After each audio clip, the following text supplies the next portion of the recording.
اللہ کے رسول نے سوال کیا تھا منبر پہ بیٹھ کر، اے میرے صحابہ بتاؤ عورت کے لیے سب سے بہترین چیز کیا ہے؟ عورت کے لیے سب سے بہترین چیز کیا ہے؟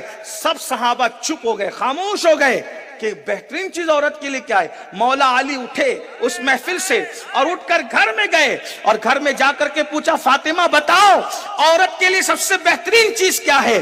تو سیدہ فاطمہ نے جواب دیا، اے میرے سرتاج، عورت کے لیے سب سے بہترین چیز یہ ہے کہ اس کو کوئی اجنبی مرد دیکھ نہ سکے، اس کو کوئی اجنبی مرد دیکھ نہ سکے۔ مولا علی عرض کیا، یا رسول اللہ، عورت کے لیے سب سے بہترین چیز یہ ہے کہ عورت کو کوئی اجنبی مرد دیکھ نہ سکے۔